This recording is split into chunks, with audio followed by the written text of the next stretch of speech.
영화를 통해 마음이 열리는 곳 뒷방 상영관입니다.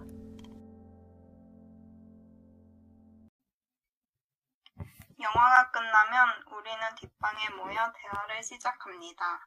나와 당신의 영화는 우리의 대화를 통해 새롭게 살아납니다. 영화를 통해 마음이 열리는 곳 비밀스러운 뒷방으로 여러분을 초대합니다. 왕. 안녕하세요, 여러분. 저는 뒷방 상영관의 라임. 어민입니다.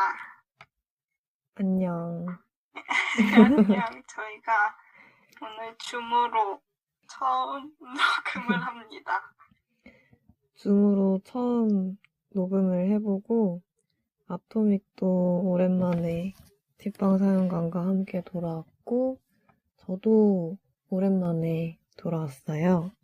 라임이 진짜 오랜만이죠. 네. 겨울에 잠시 떠났다가 겨울이 올 무렵에 다시 돌아왔습니다. 벌써 그렇게 됐네 진짜. 마지막 영화 뭐였는지 기억나요? 아마 와일드라이프인가 타오르는 여인의 초상이었나? 아, 타오르는 여인의 초상이었던 것 같죠? 둘 다 저랑 했던 거네요. 그러게요. 벌써 그렇게 됐네. 그러게요. 잘 지냈나요? 그동안? 네, 저는 잘 지냈고 지난 몇 개월간이 뭔가 주마등처럼 눈앞에 스쳐 지나가는데 딱 1년 전쯤에 제가 혼자 제주도를 다녀왔었어가지고 그때 공기와 냄새가 나서 그때를 그리워하고 있어요. 진짜 저도 이번에 부산을 못 가가지고 부산 영화제인데 막 친구들 가는 사진 보니까 작년 딱 1년 전이 막 엄청 떠오르더라고요. 그때는 맞아요. 부산 다 같이 가서 되게 재밌었는데 막 이런 생각이. 제가 바다에 뛰어들었던 게 그때 그 부산이에요? 네, 작년 부산. 그렇구나. 참 좋았죠. 그쵸.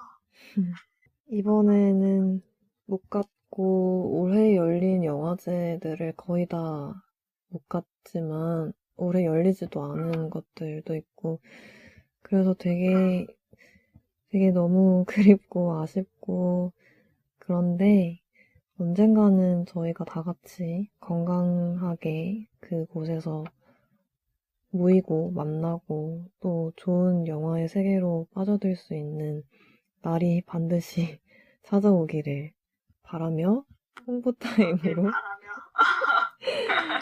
네, 오해해주세요. 아닌데 아니다. 응? 아토믹 근황 얘기했어요? 아, 저 뭐 별로 달라진 게 없어서 최근에 제가 어쩌다가 SNS 보다가 저희 동네에 길냥이 쉼터가 있는 걸 알게 됐어요. 이럴 그래가지고 수가. 거기에 지금 몇 번 봉사를 하러 갔는데 대박. 고양이가 엄청 많더라고요. 그냥 이렇게 주택인데 거기에 이제 길냥이 구조한 애들 이렇게 보호하고 입양도 보내고 그런 거 관리하는 데더라고요. 그래서 막 완전 애기들도 있고 나이 엄청 많은 애들도 있고 아무튼 되게 새로웠어요. 그렇게 많은 고양이를 한 번에 보기가 힘들잖아요. 그러게요. 근데 막 가서 화장실 청소해주고 근데 그 고양이 장난감 엄청 흔들고 한 3시간 흔들어야 돼요. 애들이 안 지치더라고요. 그래서 가면 진짜 하루 종일 있어요. 한 번 가면. 되게 가끔 고양이들이랑 놀고 싶을 때 거기를 몇 번 찾았습니다. 제가 아토믹 씨의 SNS에서 봤던 게 바로 그곳이었군요. 맞아요. 그 고양이 엄청 많은 사진을 제가 올려서 다들 어디 갔냐고 물어보더라고요. 그렇구나. 따뜻한 시간을 보내고 계셨네요. 그렇죠. 애들이 상태, 그러니까 건강도 되게 좋고 다들 중성화도 거의 다행이다. 해 있고 아니면은 이제 입양 가기 직전에 하거나 이래가지고 관리도 되게 잘 해주시더라고요. 그리고 입양 보낼 때도 엄청 꼼꼼하고 되게 그 집에 먼저 가서 막 그런 환경 같은 것도 보시고 그런다고 하시더라고요. 그래서 되게 저도 고양이를 좋아하고 오래 키웠지만 그런데 직접 가본 적은 처음이라서 좀 신기하고 저도 막 많이 배웠어요. 가서 이것저것. 그러게요. 세상에 참 마음 따뜻하신 분들이 계셔서 다행이에요. 진짜. 그래서 저 만약에 그런 동물 키우시고 싶은 분들 계시면 꼭 그런 유기견 센터 같은 데서 데려오시면 좋을 것 같다는 생각이 이번에 확실히 들었어요. 그전에는 그냥 하면 좋지 약간 이 정도였는데 이제는 좀 꼭 그래야겠다 그런 생각이 들었어요. 그러면 이제 홍보할까요? 네. 뭔가 말을 잇기가 어려웠어요. 어쨌든. 그럴 땐 홍보. 네. 네. 저희 뒷방상영관의 인스타그램을 아토믹씨가 운영해주고 계신데요. 그쵸? 네, 그쵸. 이제 다시 열심히. 네, 저희 상영되는 영화 일정에 대한 소개글과 게시물들이 업로드되고 있습니다. 인스타그램에서 뒷방상영관 또는 100_2_ 시네마를 치시면 찾아오실 수 있고요. 저희가 청취자 여러분의 목소리도 듣고 있어요. 듣고 싶어요. 많이 많이 보내주세요. 사연이나 질문이나 자유로운 의견들 보내주시면 되는데 익명으로 보내고 싶으시면 에스크로 보내주시면 됩니다. 저희 팟캐스트 공지사항이나 인스타 프로필에 에스크 주소가 나와 있는데요.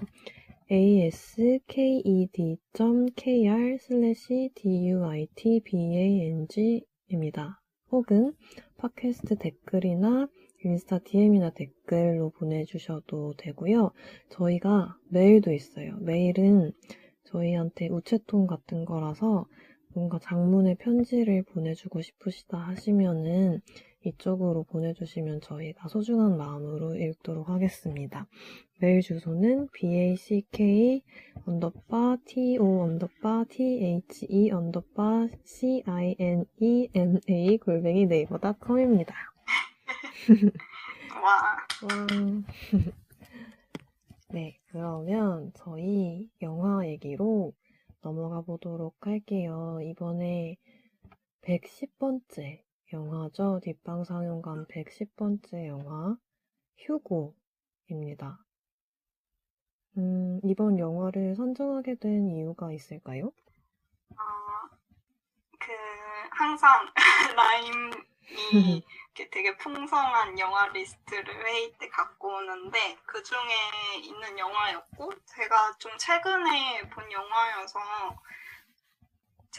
영화였고 거기다가 그 조르주 멜리스의 이야기를 방송에서 다루면 되게 재밌을 것 같다고 생각을 했어요. 그리고 이거는 좀 하기로 하고 준비하면서 든 생각인데 이게 저희가 또 오랜만에 시작을 하는데 그게 이 휴고와 조르주 멜리스가 어떻게 보면 영화의 시작 같은 이야기를 또 다루고 있으니까 그런 뭔가 시작이라는 키워드도 좀 잘 맞는 것 같아요. 맞아요.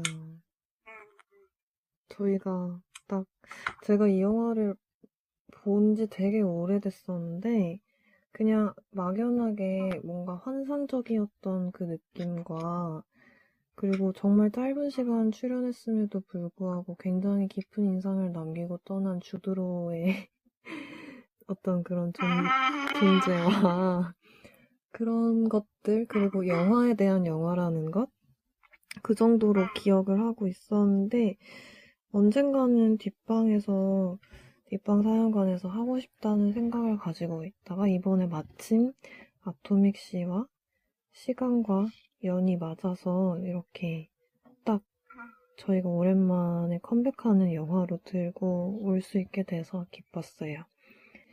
그러면 저희가 영화에 대한 간단한 소개를 해볼게요. 먼저 네, 이 영화의 감독님이 그 유명하신 마틴 스콜세지 감독님이시죠? 네.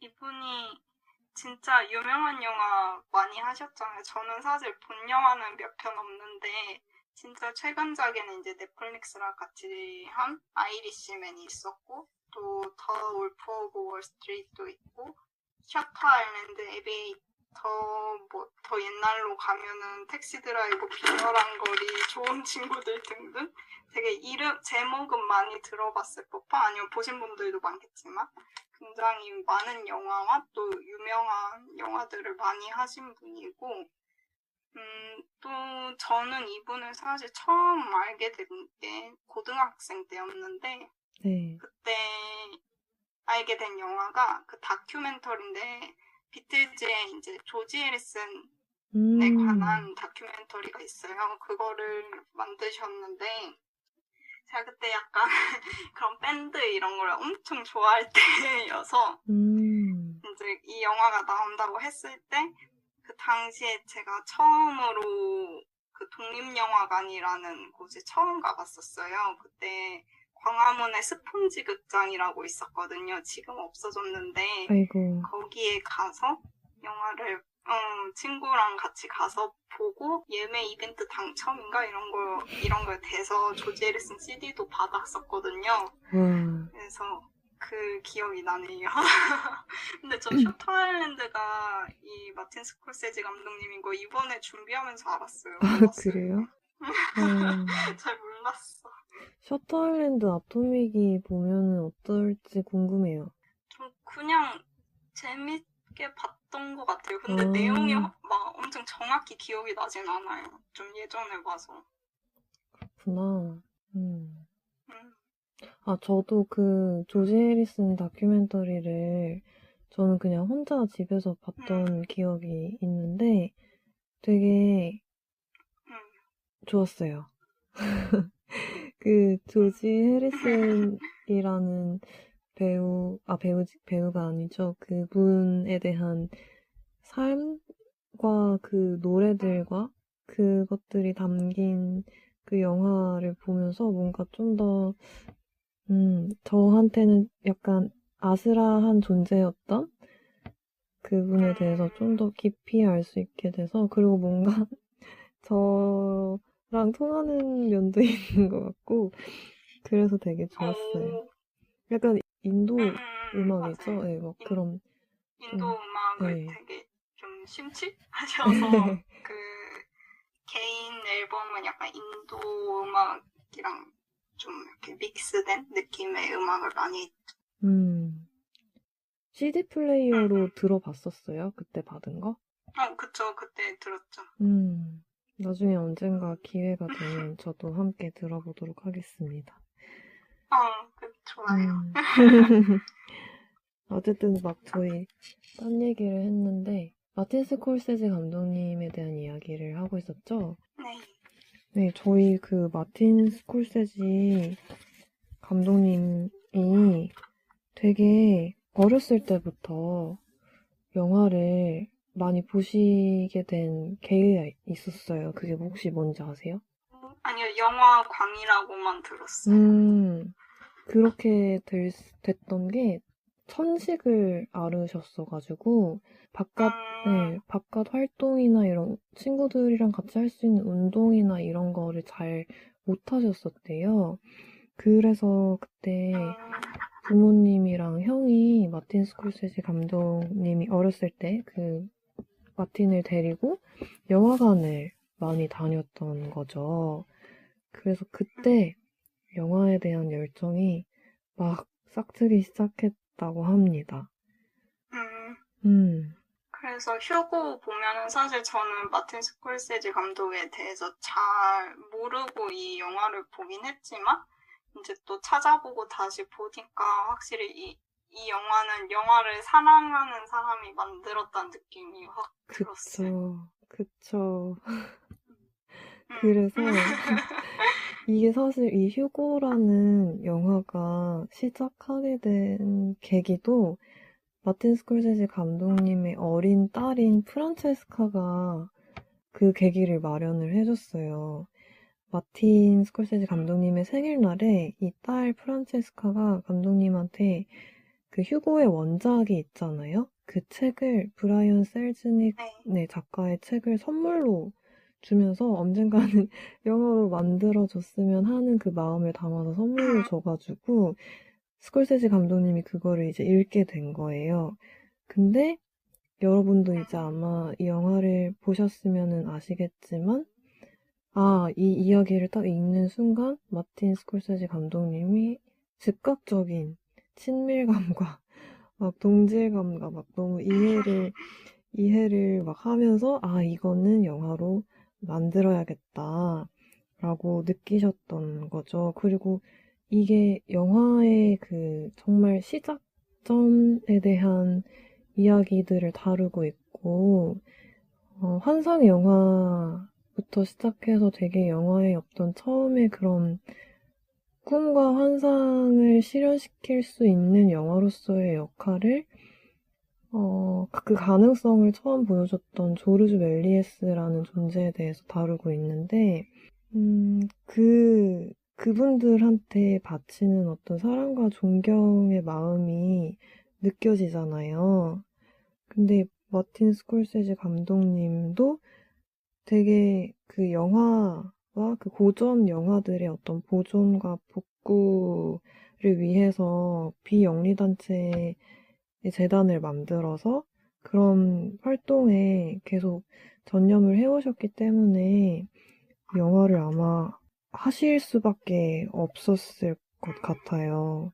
그래서 이거를 이제 영화로 만들자라고 존 로건 각본가한테 이 이야기를 보냈을 때도 그 각본가님조차도 그래, 이 마틴이 왜 하려고 하는지 알겠다라고 생각을 했고 심지어는 이제 그 원작 소설의 작가님도 마틴 스콜세지 감독님이 이 자신의 작품을 영화화하겠다는 소식을 들었을 때 그래요, 바로 마틴 스콜세지 감독님이 이 이야기를 만드셔야 할 것 같습니다라고 느꼈다고 합니다. 되게 운명적인 만남이었던 거죠. 저희가 이렇게 영화가 어떻게 원작 소설이 운명처럼 마틴 스콜세지 감독님을 만나서 시작하게 되었는지에 대한 얘기를 나눠봤는데 혹시 더 이 영화에 관한 재미난 트리비아가 더 있을까요?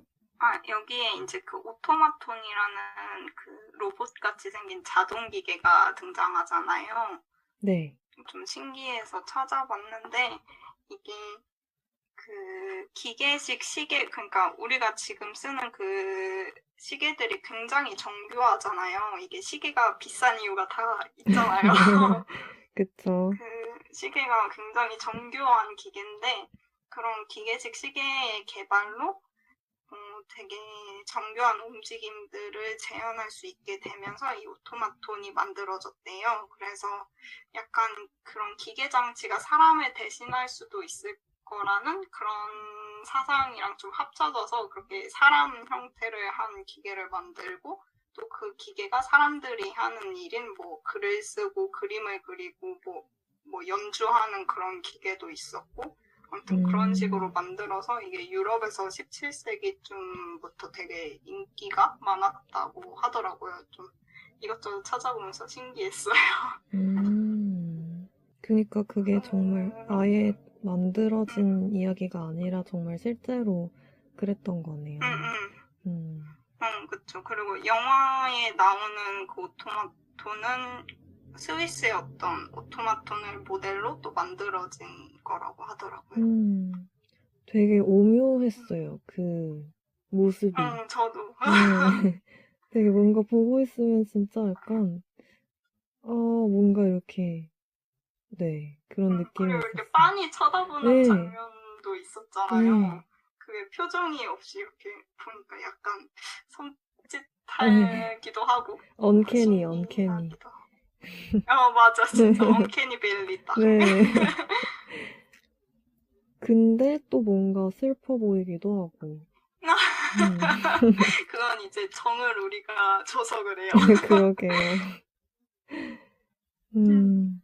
그러면 그러면 이제 줄거리. 네, 줄거리 얘기로 넘어가 볼게요. 이 이야기의 배경은 1930년대 파리예요. 파리의 어느 기차역 벽 뒤에서 숨어서 살아가는 고아 소년인 휴고가 있습니다. 이 휴고가 장난감 가게를 이렇게 몰래 훔쳐보면서 계속 뭘 훔쳐와서 뭘 고치려고 했어요. 그게 뭔지는 저희가 앞에서 힌트를 드렸었는데, 근데 어느 날은 그 장난감 가게에서 또 뭘 훔치려다가 주인 아저씨한테 걸린 거예요. 그래서 결국에는 주머니에 있는 걸 다 꺼내놨다가 자기가 고치려고 했던 물건에 관한 내용이 담긴 그 소중한 노트까지 아저씨한테 뺏기게 됩니다. 아저씨가 근데 그냥 그걸 그냥 뺏어간 게 아니라 되게 막 너무 슬프고 화난 그런 모습으로 그거를 뺏어갔어요. 그래서 소녀는 영문도 모른 채 그거를 빼앗겨가지고 할아버지 집까지 찾아갔는데 그걸 돌려받으려고 그러다가 거기서 할아버지가 이제 양녀로 키우고 있는 이자벨이라는 소녀를 만난 거예요. 그 소녀도 어렸을 때 부모님을 잃고 이제 갓파더인 조르주 할아버지한테 길러지고 있었는데 이 이자벨이 휴고를 도와주기로 합니다. 그 수첩을 찾고 또 휴고가 이루고자 하는 어떤 것을 같이 이뤄주기 위해 막 좌충우돌 모험을 같이 하게 돼요. 근데 아까 말씀드렸던 휴고가 고치려고 했던 물건은 사실 자기가 함께 살던 아버지가 살아계셨을 때 어느 박물관에서 버려진 자동 인형을, 오토마톤을 주워와서 그거를 이제 같이 휴고랑 고치려고 했던 거예요. 아버지는 원래 뭐 고장난 거를 고치고 시계나 기계를 고치는 분이셨는데 그런 무언가를 고칠 수 있는 방법을 휴고에게도 알려주셨던 분인데 결국에는 안타까운 화재 사고로 갑작스럽게 돌아가시고 맙니다. 그래서 휴고는 고아가 돼서 기차 시계탑을 이제 운영하는 역할을 하고 있던 삼촌의 손에 이끌려서 그 기차 시계탑 뒤에서 살게 된 거죠. 근데 이제 갑자기 삼촌까지 떠나버려가지고 휴고가 그 시계 돌리는 일을 맡게 된 거예요. 그렇게 시계 돌리고 아버지가 남긴 유산인 오토마톤을 고치고 하면서 살아가다가 이제 아까 말했던 그 이자벨이라는 소녀와 서로 이제 어렸을 때 이야기도 하고 도서관도 다니고 영화관도 다니고 하면서 서로의 추억을 나누고 어떤 것들이 소중하고 뭐 이런 것들을 알게 되다가 결국에 오토마톤을 작동시키기 위해 꼭 필요한 열쇠였던 하트 모양 열쇠가 이자벨의 목에 걸려있는 것을 발견을 하게 됩니다. 그래서 그걸 딱 꽂는 순간 오토마톤이 살아났어요. 드디어 살아났어요. 근데 그때 오토마톤이 이렇게 그림이 있는데 그 그림이 사실은 조르주 멜리에스, 아까 소년의 수첩을 뺏어갔던 바로 그 할아버지였던 거예요. 그리고 휴고가 어렸을 때 아버지와 함께 영화관을 다니면서 봤던 아버지의 소중한 추억이 담긴 영화의 한 장면이 담겨 있었던 거죠. 그 그림에 조르주 멜리에스라는 서명과 함께. 그래서 이 두 소녀가 이 할아버지의 정체가 대체 무엇인가를 찾아서 도서관에서 막 책을 뒤지다가 알게 돼요. 영화의 역사라는 엄청난 책에서 조르주 멜리에스 할아버지가 환상 영화의 서막을 연 엄청난 분이셨다. 근데 그런 걸 기록으로 남긴 그 무슈 타바르라는 그 작가님까지 만나게 돼가지고 그 작가님을 통해서 조르주 멜리에스 할아버지가 잃어버렸던 그리고 가슴 아픈 상처로만 남았던 지난 영화의 그런 필름들을 다시 눈앞에서 살아나게 해서 할아버지의 아픔을 치유하고 잊혀졌던 할아버지의 지난 영화들과 이야기들과 할아버지의 업적이 다시금 사람들 앞에서 조명을 받고 박수를 받을 수 있는 계기를 마련하게 됩니다. 그래서 이제 드디어 고장난 것은 오토마톤이기도 했지만 1차 대전이라는 전쟁을 거치면서 자신의 그런 영화에 대한 열정과 사랑이 저 먼 아스라한 곳으로 사라져버리게 됐던 그 아픔을 간직하고 있는 조르주 멜리에스 할아버지의 고장난 심장까지 고치는 아름다운 해피엔딩으로 이 이야기를 다시 책으로 쓰는 그 이자벨의 목소리로 영화가 끝이 납니다. 자. 저 근데 지금 들으면서 갑자기 생각난데 약간 그 지브리 애니메이션 중에 귀를 기울이면이랑 이럴 수가 비슷한? 약간 그런 느낌 드네요. 그러네. 여자 주인공이 책 좋아하고 글 쓰고 뭔가 남자 주인공은 뭘 만드는 거를 잘하고 이런 그러네요. 게 그러네요. 약간 환상적인 그것도 있고. 진짜 저 그 영화도 되게 좋아하거든요. 저도 엄청 좋아해요. 그러네요. 다음에 또 기회가 되면 뭔가 네. 할 게 또 늘었다. 그러게요. 그래서 저는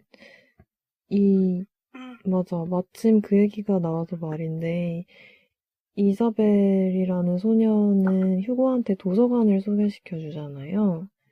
그리고 막 처음부터 막, 도서관을 소개해줄 때 막 거기는 정말 모든 환상과 모든 모험이 가득 차 있는 곳이고 하면서 정말 책을 사랑하는, 이야기를 사랑하는 어떤 그런 모습을 보여주잖아요. 그리고 휴고가 이자벨에게 소개시켜준 것은 바로 영화관이었고, 영화였고, 그래서 그런 뗄래야 뗄 수 없는 어떤 이야기라는 환상적인 세계, 그리고 뭔가 연결되는 저편으로 저희가 자유롭게 넘나들 수 있는 그런 세계를 서로에게 열어준다는 그런 설정 자체가 저한테는 이 영화를 사랑할 수밖에 없는 그런 이유 중에 하나였던 것 같아요. 진짜 뭔가 공감이 많이 되는 맞아요. 영화였어요. 그러면 다시 보기로 넘어가 볼까요? 네, 넘어가서 좀 더 자세한 이야기들을 해볼게요. 네, 영화에서 각자에게 인상 깊었던 장면을 이야기해보는 시간이죠. 네, 아토믹 씨는 어떤 장면이 가슴에 남으셨나요? 일단 저는 그 첫 오프닝이 아직 장면 나오기 전에 막 그런 로고 같은 것들 뜰 때 그때 막 기차 소리부터 난단 말이에요. 근데 그때부터 막 되게 두근두근 하더라고요. 뭔가 그 기차 소리, 기차역, 뭔가 여행을 갈 것 같은 느낌이 드는 소리가 되게 좋았고 그리고 또 그 기차 소리가 또 시계 소리로 바뀌기도 해서 이 영화의 중요한 뭔가 기차와 시계라는 거를 처음에 딱 보여준 것 같기도 하고 어쨌든 그 다음에 이제 장면이 기차 그 플랫폼에서 이제 터미널로 가서 막 사람들이 복작복작하게 돌아다니고 또 어디 카페에 누가 앉아있기도 하고 어디서는 음악가들이 음악을 연주하고 막 이런 풍경을 보여주는데 엄청 유럽 여행, 파리 여행 가고 싶게 하는 장면이었어요. 그래서 맞아요. 그 장면이 되게 두근거리면서 영화를 시작할 수 있게 해준 것 같아요. 정말 그 장면과 클로징 장면에서의 어떤 그런 파리 전경을 담기 위해서 1년이 넘는 시간을 투자를 해서 그 한 장, 그 시퀀스를 완성해냈다고 합니다. 정말 그런 한 땀 한 땀의 정성과 감동이 느껴지는 장면이었는데 저한테도 더 좋았던 거는 뭐냐면 저희가 그 영화의 시작이 루미에르 형제의 기차의 도착이라는 영화였잖아요. 근데 거기서 네, 거기서 또 이제 기차라는 소재가 등장을 함과 동시에 기차라는 그 수단 자체도 저희가 어떤 여기서 저기로, 저기서 여기로 이동할 수 있게 해주는 존재잖아요. 그리고 또 시계라는 것도 뭔가 시간이라는 것을 알려주기도 하지만 이렇게 시계를 뒤로 돌리면 마치 지금 여기에서 과거로 가고 또 앞으로 돌리면은 미래로도 가고 이럴 수 있을 것 같은 그런 느낌을 전달해 주는데 그렇게 시계라는 소재와 기차라는 소재를 이용을 해서 저희가 시간을 이렇게 돌려서 영화가 시작됐던 과거의 그 시점으로 돌아가서 잊혀졌지만 여전히 빛나고 있는, 살아있는 어떤 그런 기억들 속으로 걸어 들어가는 저희의 손을 잡고 이렇게 날아가듯 이끌어서 그 장면 속으로 저희를 이끌어주는 그런 느낌이 확 이렇게 장면 비주얼적으로 딱 나와서 굉장히, 네, 굉장히 좋았어요. 뭔가 진짜 설레는 장면이었어. 맞아요. 그리고 마침 저희가 그냥 개인적으로 메시지 주고받으면서 얼마 전에 어쩌다 유럽 얘기를 막 파리 가고 싶다 이런 얘기도 했었잖아요. 이 영화 하기 전에. 그래서 보면서 또 딱 언니랑 라임이랑 파리 얘기했었는데 또 이 파리 장면 너무 예쁘게 나온다 그 생각도 했어요. 그러니까 운명이라니까요. 아무래도 운명이다. 미니에르부터 운명인 것 같아요. 맞아요. 진짜.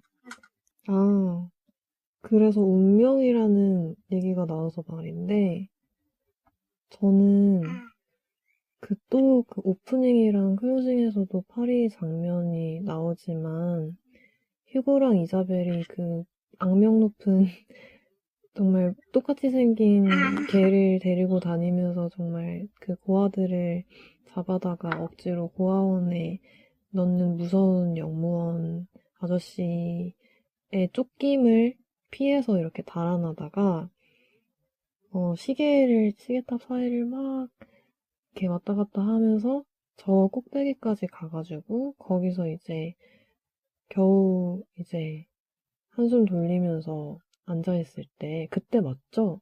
그쵸. 네, 그때 맞아요. 그때 휴고가 이자벨한테 하는 이야기가 있어요. 제가 아까 줄거리를 얘기할 때 하지 못한 이야기가 있는데, 이자벨이 도서관을 소개시켜줄 때 그 도서관 사서 할아버지도 소개시켜주거든요. 근데 그 도서관 사서 할아버지가 휴고한테 되게 소중한 아버지와의 어떤 추억이 담겨있는 책을 휴고한테 선물로 주세요.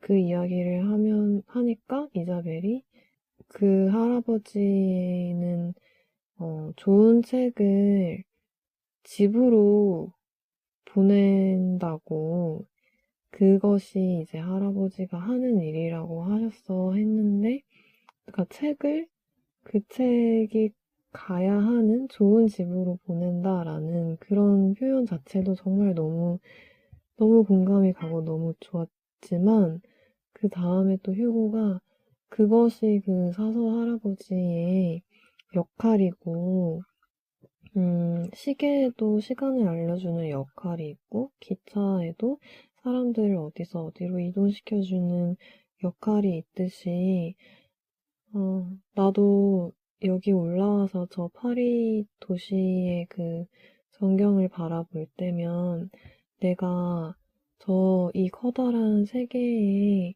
하나의 일부분이고, 저 하나의 도시가 전체의 어떤 기계라면 나는 그 기계에 속해 있는 부품과도 같이 느껴지는데, 내가 아버지에게 배운 것은 기계에 쓸모없는 부품은 단 하나도 없다.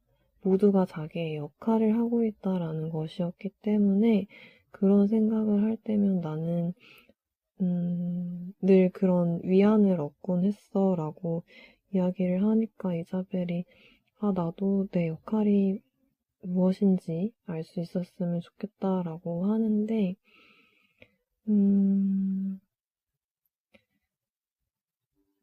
조르주 멜리에스 할아버지에게 영화라는 어떤 열정이 있었고, 또 그거를 기억해준 무슈 타바르가 있었고, 휴고라는 아이의 손을 함께 잡아준 이자벨이라는 소녀의 그런 손이 있었고, 아버지의 유산인 오토마톤을 끝까지 고쳐보려고 했던 휴고의 그런 인내가 있었듯이 모두가 자기의 자리에서 최선을 다해서 역할을 하고 있고 그 손길들이 서로서로 이렇게 조각보처럼 퍼즐처럼 엮여서 전체의 세상을 이루어가고 있다는 사실이 저는 그런 힘을 믿기 때문에 그리고 되게 어렸을 때부터 그냥 여기서는 저는 역할이라고 계속 말했지만 또 펄포스라고 또 네, 원래는 이야기해지는데 딱 그 말이 무엇을 의미하는지 너무 알 것 같아서 제가 그런 것들을 믿고 살아왔기 때문에 앞으로도 그럴 것이기 때문에 되게 좋았던 것 같아요. 저도 그 장면, 대사랑 장면이랑 다 너무 좋았어요. 그리고 저도 뭔가 되게 예전에 뭔가 하고 싶은 거, 해보고 싶은 거, 아니면 좋아하는 게 되게 많았던 것 같은데 요새는 뭔가 되게 모든 거에 좀 무감각이라 해야 되나? 뭔가 그런 느낌이 들거든요. 딱히 하고 싶은 것도 없고 그런 느낌? 그래서 뭘 잘 안 하려 하고 안 하고 그래서 되게 그 잉여 인간이란 말 있잖아요. 그런 느낌을 되게 많이 받았어요.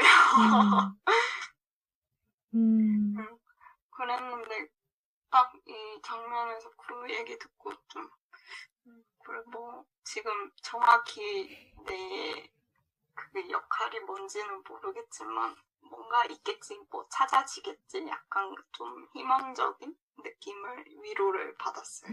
너무 좋네요. 아토믹스가 장면을 많이 곱씹을 것 같아요.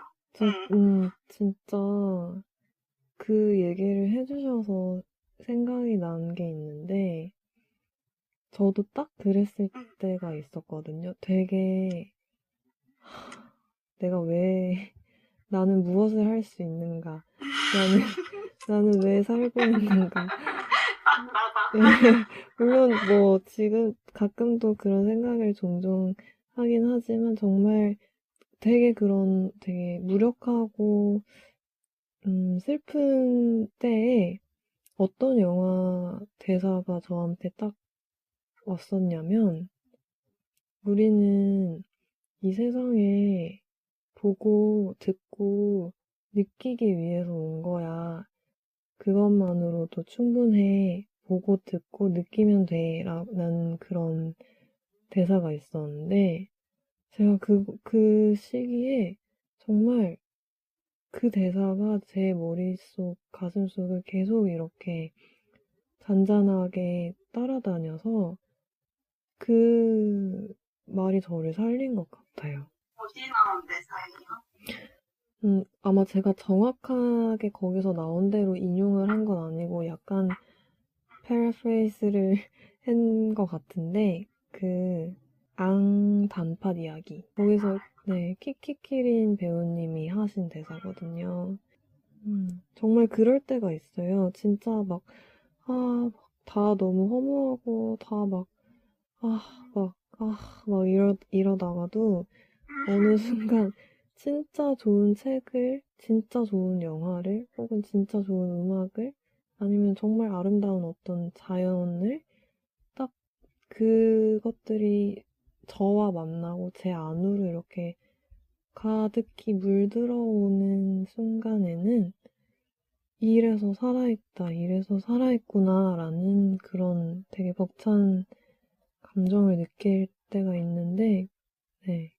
그러니까 아토믹 씨도 알죠? 느껴졌어요. 텔레파시 받았어. 듣는 분들도 받으셨길. 그리고 요새 참 더 이 코로나라는 이 시기 때문에 더 되게 무력감을 느낀 사람들이 많잖아요. 코로나 블루라는 말이 있을 정도로. 정확히 우리가 방금 말한 그 대사 때문에 힘을 얻지는 않아도 어쨌든 좋아하는 거를 끝까지 놓지 않으면서 뭔가에 계속 힘을 얻으셨으면 좋겠다는 생각이 드네요. 정말요. 휴구를 통해서, 그리고 우리 방송을 통해서는 더 좋겠죠? 그러게요. 그리고 저는 또 좋았던 장면이 이제 그 오토마톤이 작동이 제대로 되고 그 그림을 본 다음에 이제 이자벨이랑 휴고가 조르준의 집에 가잖아요. 네.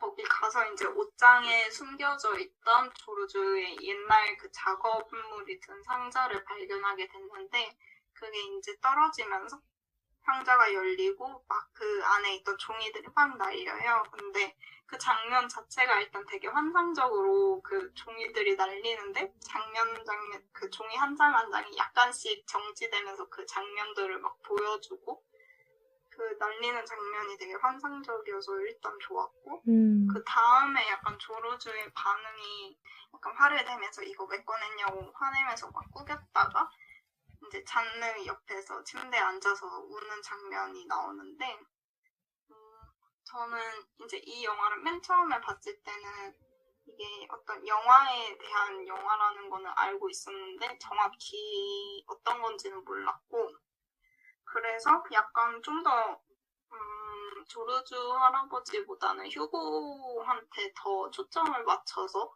그냥 어린아이의 모험 같은 이야기로 봤었어요. 근데 이제 두 번째는 알고 보니까 좀 더 조르주 할아버지한테 이입을 많이 하고 그쪽에 중점을 놓고 봤는데 그랬더니 되게 이입이 잘 되게 이입이 잘 돼서 그 장면이 엄청 슬프게 느껴지더라고요. 되게 자기가 정말 온 열정을 다해서 쏟아 부었던 그 작업들인데 이제 나중에 회상씬에 나오기도 하지만 막 그런 작업들을 태워버리기도 하고 그랬었는데 그럼에도 그렇게 지금 미워하는 척하지만 그래도 되게 소중하게 아직 간직하고 있었던 거잖아요. 어쨌든 옷장 속에. 그래서 그 마음이 되게 뭔가 제가 직접적으로 그런 경험은 없는 것 같지만 되게 마음 아팠어요. 뭔가 엄청 공감이 되기도 하고.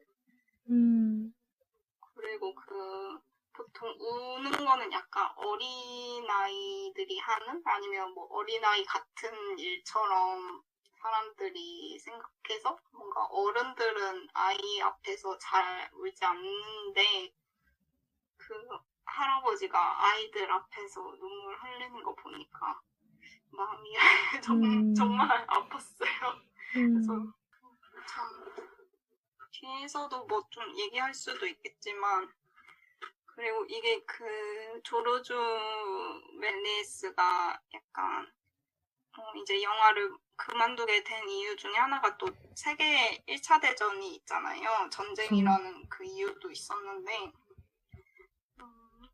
저는 그래서 그 전쟁 그 시기에도 어쨌든 조르주는 영화 그리고 예술에 대한 열정이 엄청 컸었고 그때도 계속 하고 싶어 했던 거잖아요. 그래서 그 마음도 되게 좀 신기하기도 했어요. 어떻게 보면 전쟁 나면은 진짜 다들 살고 싶어 하지 뭔가 다른 걸 신경을 아예 못 쓸 것 같은데 그 속에서도 계속 그런 그런 열정을 뭔가 불씨 같은 거를 갖고 있다는 게 그 마음도 좀 신기했어요. 진짜 그거를 영화라는 것과 예술이라는 것을 자신 안에서 솟아나는 것들을 사람들에게 전해주기 위해서 태어난 분인 것 같았어요. 진짜. 네, 제가 또 좋아하는 화가 중에 이제 에곤 실레라는 화가가 있는데 그분도 전쟁을 겪었을 때 제가 그때 전시회 같은 거 보면서 되게 좀 충격적인 신기했던 게 전쟁 시기에 그 사람은 이 전쟁이 빨리 끝나서 내가 다른 나라 가서 전시를 하고 이럴 생각에 너무 설레고 막 그런 얘기를 했었다고 해요. 그래서 전쟁 중에도 뭔가 그런 생각을 그 중에도 그림도 물론 그렸지만 그런 예술을 놓지 않고 또 그런 꿈을 계속 꾸을 수 있다는 게 되게 신기하고 어떻게 보면 그런 사람들이 있었기 때문에 전쟁도 끝나고 그 뒤에도 계속 예술이 지금까지 온 것 같기도 하고 아무튼 신기한 것 같아요. 원래 진짜 환희와 사랑과 희망 속에서도 예술이 꽃피지만 진짜 지극한 절망과 슬픔 속에서도 그쵸. 네, 정말 지극한 예술이 태어나기 때문에 되게 역설적인 것 같아요. 힘들면은 뭔가 힘들 때 가장 먼저 버릴 수 있는 게 예술인 것 같으면서도 어떻게 보면 힘들 때 가장 힘이 되는 게 예술인 것 같기도 하고. 저한테는 아이러니하네요. 진짜 네, 예술이 있어서 진짜 살 수 있는 것 같아요. 저도예요. 그래서 우리의 소중한 고흐도 생각이 나는 게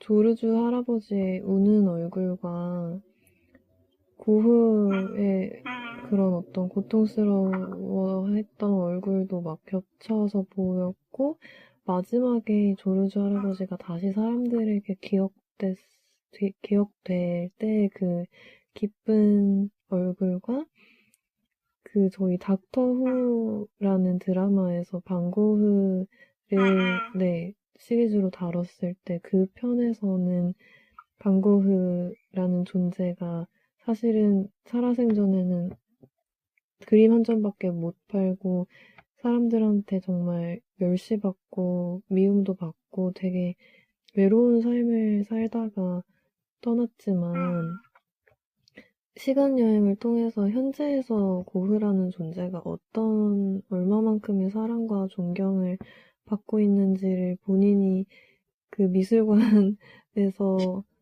느꼈을 때 그 감동 어린 그 표정, 그 눈물 속에서 저도 함께 울었던 그때의 기억이 생각이 나서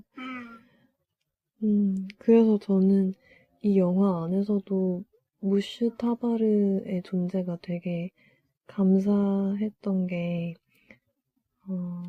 그 과거 속에서 잊혀졌거나 잊혀진 채로 영영 사라져버릴 것만 같았던 것들을 붙잡아서 계속 기억하고 그것을 가치를 기록으로 남기고 사람들한테 전하고 그리고 무엇보다 그걸 사랑하는 마음, 그걸 소중히 여기는 마음을 계속해서 지니고 있어 주었다는 것, 그리고 그런 것들이 고장난 것들을 다시 살리고 죽어있던 것들을 다시 살리는 힘을 가지고 있었다는 것이 저는 늘 감사한 일이고 앞으로도 그랬으면 좋겠다는 생각을 합니다. 자, 무슈 타바르 너무 좋았어요. 우리는 알잖아요. 감사한 캐릭터. 네. 또 그분이 어디서 또 그렇게 따뜻한 존재로 나오는지 우리는 알고 있잖아요. 네. 바로 콜바넴에서 네. 그 아빠였죠. 네, 엘리오의 아버지였죠. 엘리오의 아버지셨죠. 맞아.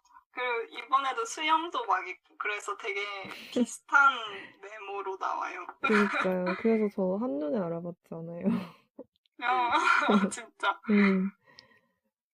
아휴, 참. 그러면 우리 또 더 있을까요? 다시 보기에서 얘기할 장면이? 아니요, 다음 코너로 넘어가면 될 것 같아요. 네. 그러면 다음 코너로 넘어가서 영화에 따라 다른 코너죠.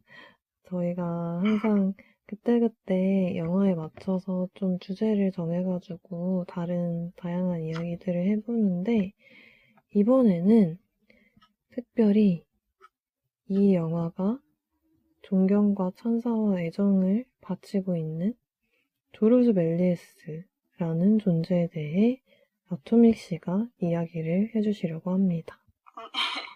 이게 제가 조르주 멜리에스라는 이 감독님을 처음 들었던 게 진짜 몇 년 전에 이제 학교 다닐 때 그 영화에 관한 교양 수업이 있는데 거기서 처음 배웠을 때 굉장히 막 영화의 역사 막 이런 거랑 되게 중요한 굵직굵직한 영화들을 배우는데 그 중에서도 유난히 기억 남는 게 이 조르주 멜리에스 감독님이랑 이 감독님의 작품이 달세계 여행이었거든요.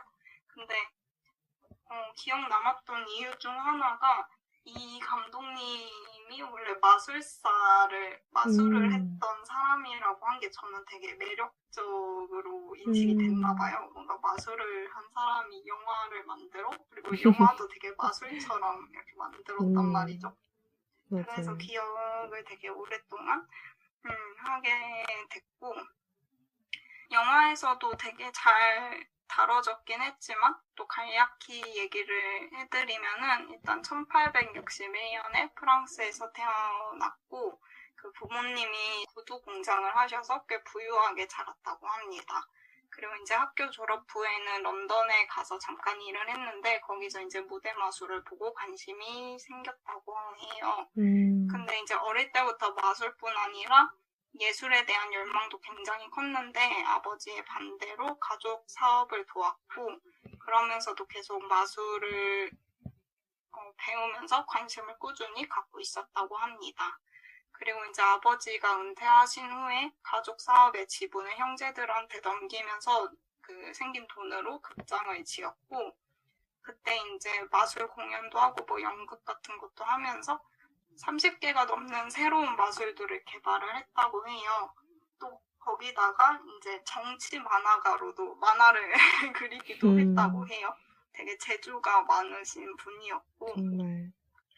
이제 그 휴고에서도 그 나오는데 열차의 도착이라는 이제 우리가 최초의 영화라고 보통 말하는 영화가 있죠. 그게 이제 1895년에 리미에르 형제의 열차의 도착이란 영화 상영회를 보고 영화 산업에 뛰어들게 됩니다. 그래서 바로 그 다음에는 아예 영화 스튜디오를 지어서 영화를 직접 쓰고 찍고 연기까지 하면서 정말 수백 편이 넘는 영화를 만들었습니다.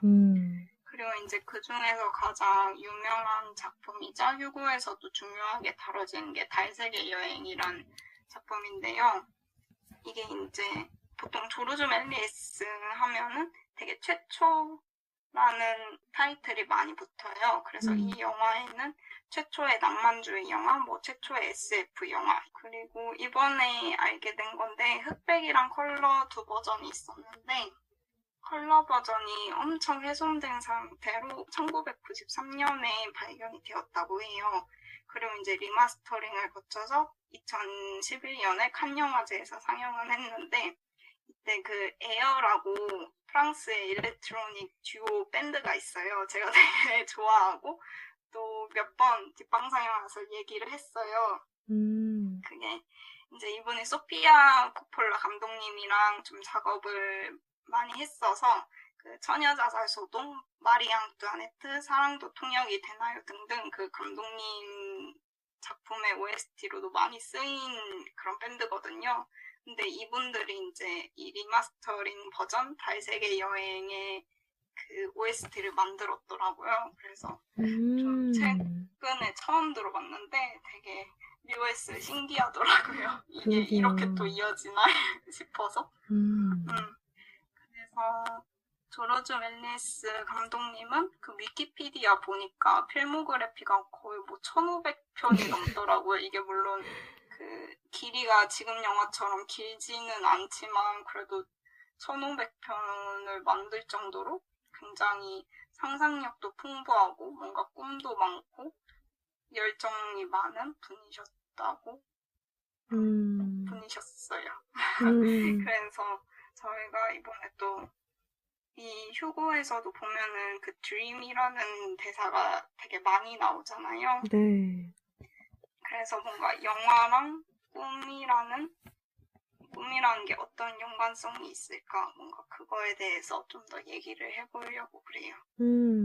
그 조르주 멜리스의 달세계 여행이라는 영화를 소개하는 책 속의 문장에서도 이 영화를 어떻게 소개하냐면 영화의 그 꿈을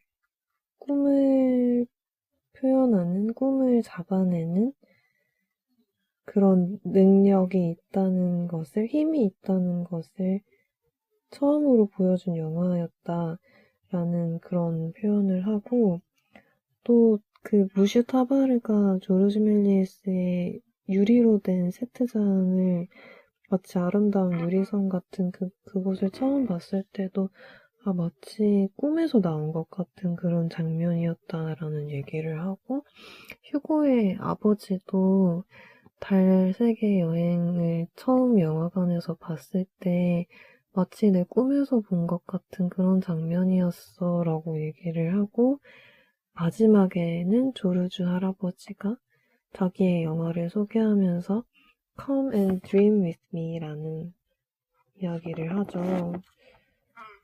그래서 저희가 보통 영화 같은 일을 겪었을 때도 꿈 같다고 하고, 꿈 같은 일을 겪었을 때도 영화 같다라고 하고, 이렇게, 네, 꿈과 영화라는 것이 왜 동일시 될까? 왜 우리가 같은 어떤 그런 느낌을 가지고 이 세계들을 마주하게 되는 걸까라는 것에 대해 이야기를 해보고 싶었어요. 꿈 같은 영화라고 하면 생각나는 영화가 있으세요? 일단 뭔가 꿈 같다라고 말을 했을 때 이 꿈이 그냥 우리가 정말 잘 때 꾸는 뒤죽박죽한 그런 말도 안 되는 꿈이랑 또 다른 거는 뭔가 우리가 바라는 거, 상상하는 거, 뭔가 유토피아 같은 그런 꿈이라는 뭔가 두 가지 의미가 좀 나뉘는 것 같은데, 저는 뭔가 그냥 꿈 같은 영화, 뭔가 꿈 같은 장면 했을 때 딱 떠올랐던 거는 그 이와이 슌지 감독님의 립밤 윙클의 신부에서 그 웨딩드레스를 둘이 입고 뭐 그런 장면이 있어요. 그 장면이 이상하게 떠올랐어요. 제가 그 영화를 뭐 특별히 엄청 좋아하거나 그러진 않거든요. 근데 왠지 모르게 꿈 같은 장면 했을 때 그 장면이 떠올라서 저도 약간 당황스러웠고, 근데 이와이 슌지 감독님, 제가 좋아하는 감독님인데, 감독님의 그런 영화 질감이 좀 필름 질감을 많이 쓰기도 하고 약간 그런 아련한 느낌이 있어서 뭔가 내가 언제 꿨던 꿈 같은 그런 느낌이 있어요. 영화를 보면. 그래서 그 장면이 떠오르는 것 같아요. 뭔가 이렇게 하얗고 뽀샤시한 느낌이 들어서. 그리고 또 다른 감독님은 미셸 공드리 감독님이 아무래도 꿈에 대해서 다루기도 많이 다뤘고 장면도 되게 아기자기하게 잘 만드시잖아요. 그래서 미셸 공드리 감독님도 생각났어요. 공드리 감독님은 진짜 뭔가 어린 시절에 저희가 색종이랑 셀로판지로 갖고 놀면서 그걸 이렇게 덕지덕지 붙일 때 만드는 세상같이 뭔가, 뭔가 순수하면서 뭔가 이상하면서 뭔가 맞아. 사람 깊은 데를 건드리는 그런 것들을 만드시는 것 같아요. 저한테는 꿈 같은 영화 하면 사실 모든 영화가 어떤 면에서 다 꿈 같지만 미스터 노바디라는 영화는 특히 정말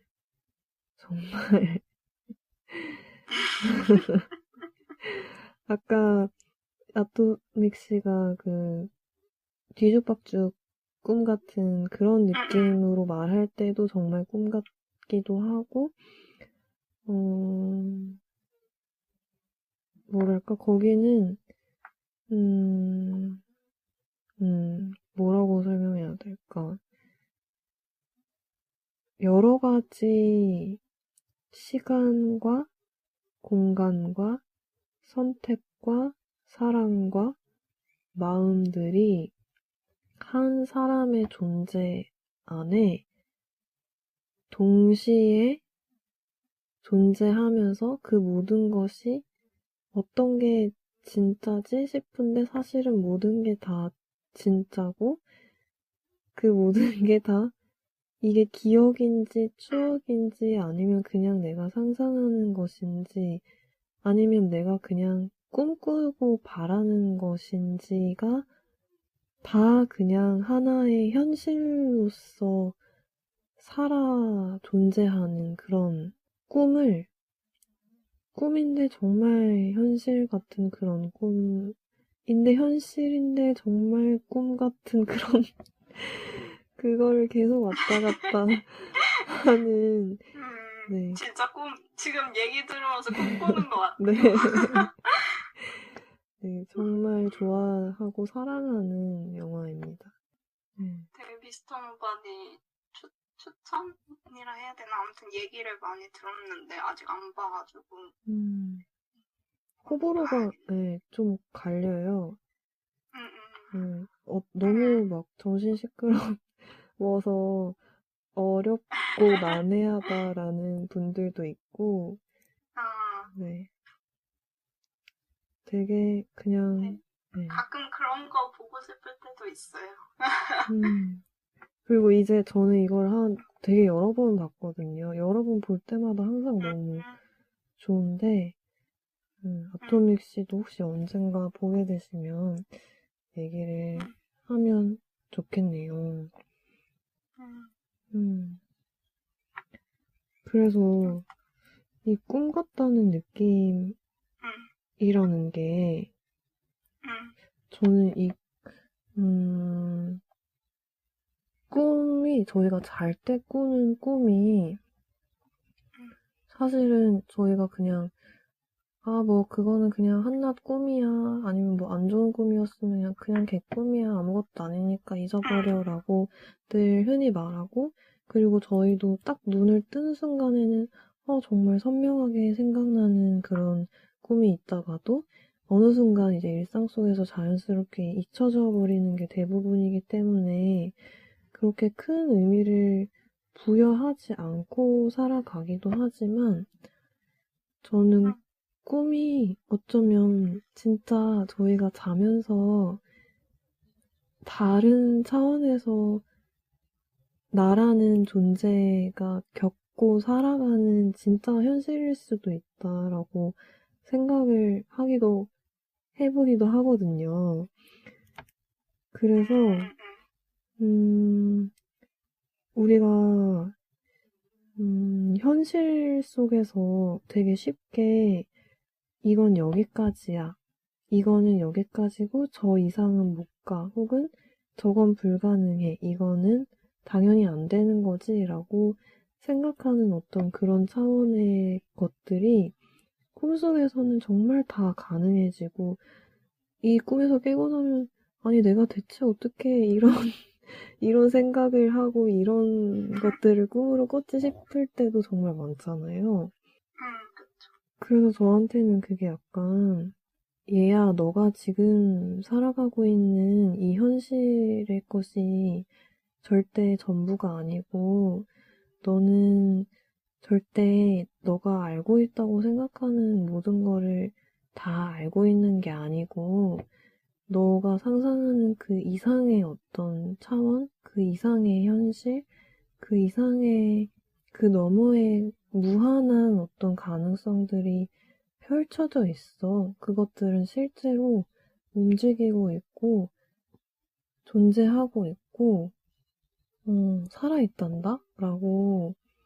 그러니까 너도 손을 뻗으면 그 움직이는 세계를 만날 수 있단다? 라고 가능성을 열어주는 그 꿈이라는 차원이 그래서 어쩌면 영화라는 매체와 맞닿아 있는 것이 아닐까라고 생각을 하게 되는 것 같아요. 영화를 보다 보면 가능하지 않았던 것, 내가 나라는 존재에 뭐만 머물러 있을 때는 결코 겪어보지 못했을 삶임에도 불구하고, 이야기임에도 불구하고, 그것이 영화로서 나에게 다가올 때는 마치 오래된 기억처럼 느껴지고 내가 살았던 것처럼 느껴지고 굉장히 살아있는 어떤 그런 느낌으로 세계로 다가오게 되는 감각을 열어주는 그 마법 같은 일이 가능해지기 때문에 그런 생각을 해봤어요. 심오하네요. 뭔가 우주 얘기 이런 느낌. 맞아요. 저는 우주를 믿거든요. 우주. 음, 맞아, 우주 좋아하죠. 맞아요. 꿈과 영화.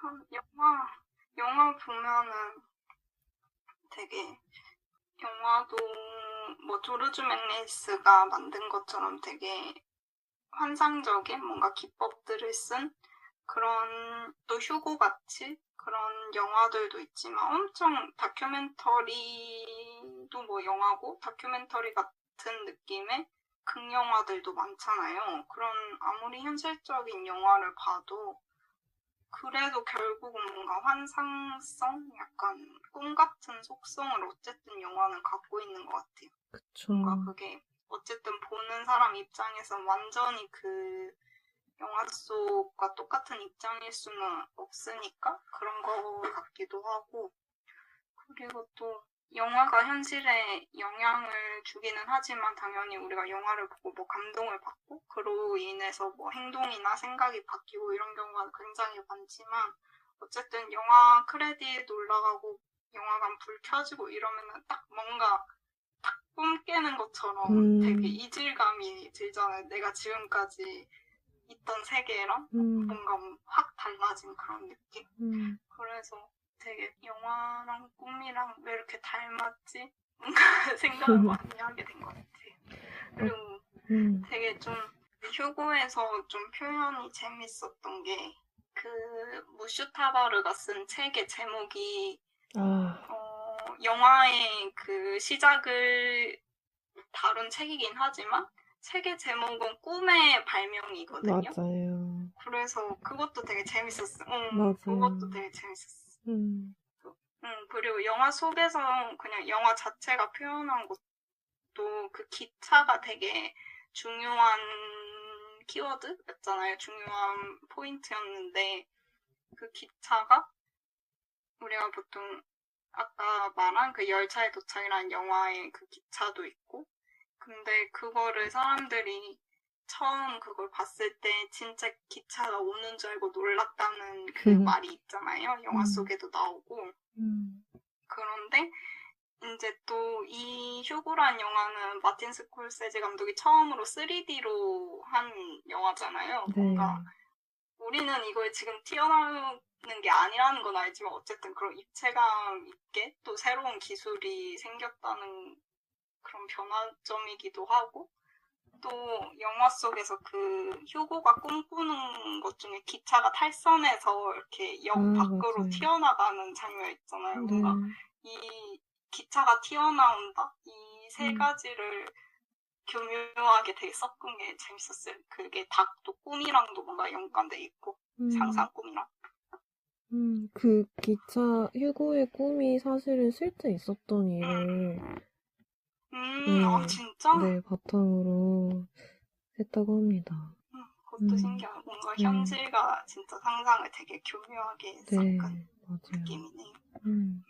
그래서 뭔가 영화를 왜 계속 찾을까, 왜 볼까, 뭔가 생각을 해보면 지금은 사실 내가 왜 볼까 했을 때 지금 오히려 잘 모르겠고, 내가 왜 보기 시작했을까 생각해봤을 때는 되게 현실이랑 다른 거를 뭔가 느끼고 싶어서 보고 싶어서 봤었거든요. 그래서 더 이상한 거, 되게 특이한 거 많이 찾아보고 그랬었는데, 그래서 영화랑 꿈이 뭔가 비슷하다고 아니면 어떤 연관을 지어본 적이 별로 없었던 것 같은데, 이 영화 보면서 영화는 꿈이구나, 꿈은 영화구나 이런 생각이 뭔가 들었어요. 끄덕끄덕 막 하면서.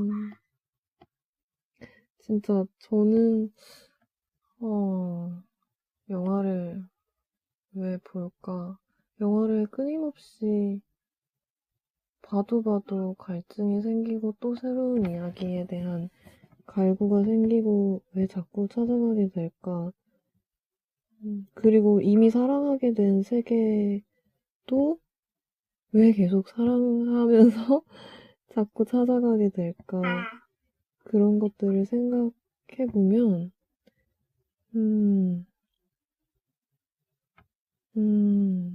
저한테는 저도 되게 정말 뭐 힘들거나 이럴 때 마음이 정말 바닥까지 떨어졌을 때도 영화를 도피하듯이 찾기도 하지만, 그게 실제라는 세계인 거예요, 저한테는.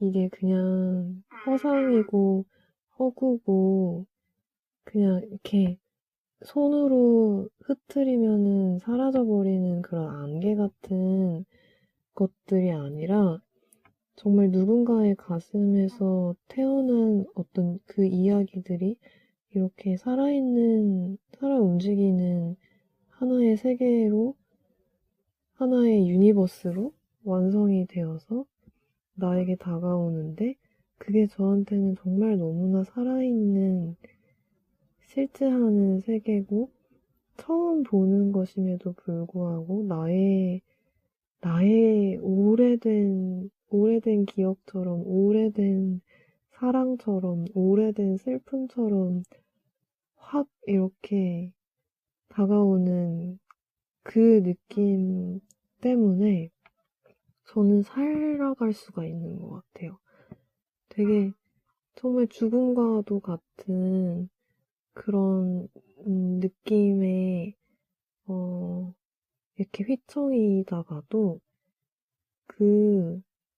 분명히 누군가의 머릿속이나 가슴속에서 만들어진 조르주 멜리에스가 그 필름들을 색칠하고 막 여러 가지 기법들을 통해서 그 영상들을 만들어냈듯이 그렇게 만들어진 이야기임에도 불구하고 그게 정말 다 너무 살아있는 것들이라서 죽어있던 것들을 살아가게 하는 것 같아요. 괜히 마술사가 아니에요. 그니까요. 진짜 마법이에요, 마술이고 정말 네. 그래서 저희는 되게 너무너무 감사할 따름이죠. 그런 세계를 만들어 가고 있는, 그런 세계를 저희한테 선사해주고 있는 분들도 그렇고, 이런 세계를 함께 향유하고 사랑할 수 있는 존재들이 있다는 것도 그렇고, 그래서 이 휴고라는 영화가 진짜 저희가 지금 나는 대하처럼 이런 생각을 하는 사람들을 위한 영화인 것 같아요. 물론 그 조르주 멜리스나 영화의 발전을 만든 사람들한테 보내는 박수이기도 하지만 우리 같은 사람, 영화를 좋아하는 사람들한테 보내는 뭔가 위로 같은 것도 같이 있는 것 같아요. 진짜. 그런 의미에서 그러면 이제 이 영화가 저희한테 어떤 의미로 남게 될지 얘기해보는 시간으로 넘어가 볼까요? 거의 말을 많이 하긴 했는데. 그쵸. 정리하는. 정리? 저는 이 마틴 스콜세지 감독님의 뭔가 영화에 대한 사랑? 그리고 그걸 보는 나의 마음도 되게 영화에 대한 사랑으로 차오르는 영화인 것 같아요. 좋아하는 게 같을 때 막 같이 있으면 더 막 괜히 더 흥분해서 좋아하잖아요. 맞아요. 그러니까 그런 느낌? 그래서 되게 지금 오늘 방송에서 다 다루진 않았어도 그런 영화에 들어가 있는 삽입곡이나 아니면 그 영화의 역사 막 이렇게 차르륵 나올 때 그 삽입된 짧은 옛날 영화들 그런 푸티지 같은 것도 다 엄청 영화에 대한 사랑이 뭔가 묻어난단 말이에요. 레퍼런스 갖고 온 것도 많고. 그래서 보면서 좀 재미가 있었고 예전에 그 교양 수업 들었던 게 헛되지 않았다. 약간 그런 생각도 들고 그때 봤던 영화들이 꽤 있더라고요. 맞아요. 그래서 재밌었어요. 그런 거 골라 알아보는 재미가.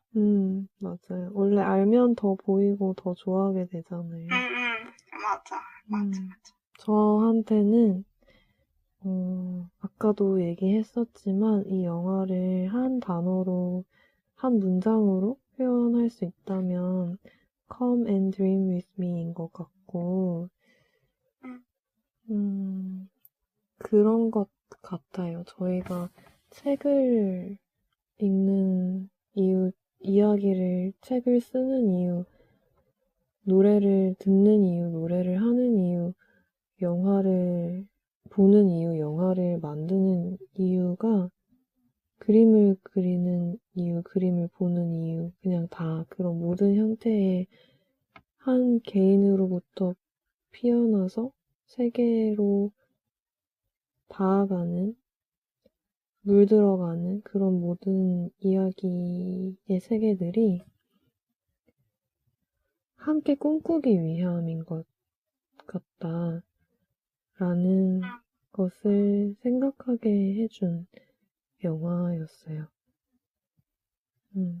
영화를 볼 때도 그렇지만 이렇게 아토믹 씨와 함께 이야기하면서 더 그렇게 된 것 같아요. 이걸 듣는 분들도 같이 그런 기분을 Dream with me, 네. Dream with us 네, 하는 느낌이었으면 좋겠어요. 그러게요. 그러면 우리는 이 영화를 누구한테 보여주고 싶을까요? 아니면 어떤 방식으로? 어디서? 누구에게? 일단 이게 약간 그냥 포스터나 이런 것만 보면은 그냥 휴고의 어드벤처 이런 느낌이잖아요. 그런데 이게 조르주 멜리스가 나온다는 거, 이런 이야기를 다뤘다는 게 재밌는 반전일 수도 있지만 이걸 아예 모르는 사람은 이게 도대체 뭔 영화인가 싶을 거란 말이에요. 그래서 저는 오히려 이 반전을 알고 어느 정도 조르주 멜리스에 아니면 조르주 멜리스에 대해 알고 이런 사람들이 보는 게 훨씬 재밌을 것 같아요. 영화를 좋아하고 그런 거에 관심이 많은 사람들 아니면 이거 보고 이제 알아갈 수도 있겠죠. 진짜 영화를 사랑하는 사람들이 보면은 울 수도 있는 영화예요. 네. 진짜. 저는 파리의 밤하늘 아래에서 마음속에서 휴고와 함께 크루아상을, 따뜻한 갓 나온 크루아상을 나누어 먹으면서 보고 싶어요. 훔치면 안 돼요. 이제 저희는 살 수 있는 능력이 있으니까 휴고와 함께 같이 나눠 먹어요.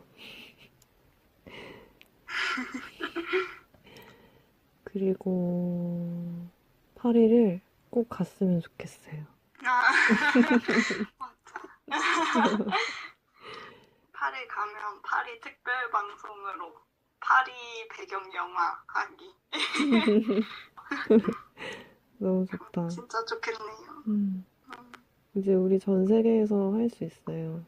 전 세계에서 부디 이렇게 목소리로라도 여러분을 만날 수 있는, 그리고 저희가 세계에 직접 발을 디디면서 낯선 얼굴과 낯선 풍경들을 마주하며 맨몸으로 맨 얼굴로 마주하며 사랑할 수 있는 그런 날들이 꼭 다시 찾아오기를 기원하는 마음으로 오늘 녹음이 어땠는지 정리하면서 얘기하는 시간으로 넘어가 보도록 할게요.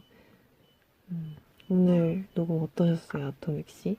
오늘 녹음 이게 줌이 제가 다루는 게 좀 익숙하지 않아서 그런지 지금 들으시면서 되게 음질을 깜짝 놀라셨을 텐데 이게 녹음이 안 돼서 폰으로 예비로 해둔 걸로 지금 올렸거든요. 그래서 너무 아쉬워요. 네. 그러게요. 그래도 그냥 줌 자체로 대화하는 거는 생각보다는 되게 편하고 좋은 것 같아요. 맞아요.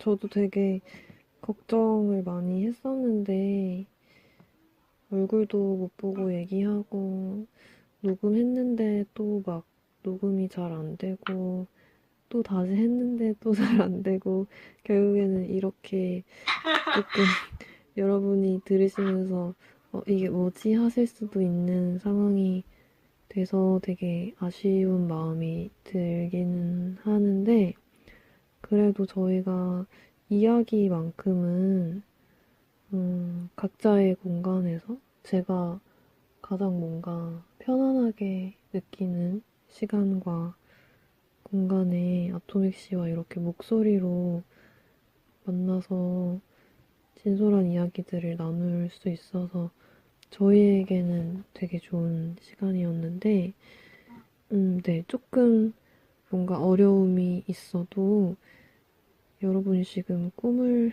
꾸고 계시는 거라고 생각하시면서 마음으로 느껴주셨으면 좋겠습니다. 다음에는 정말 좀 더 네, 잘된 녹음으로 찾아뵐 수 있었으면 좋겠어요.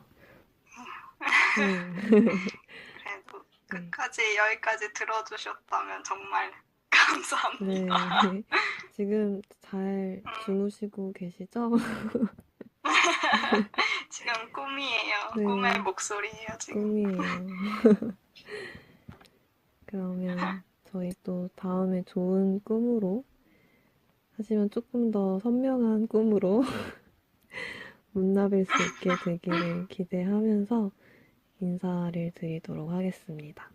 상영이 끝났으니 계단 조심하셔서 천천히 나가시길 바랍니다. 다음 영화도 기대해주세요. 안녕. 안녕. 좋은 꿈 꾸세요.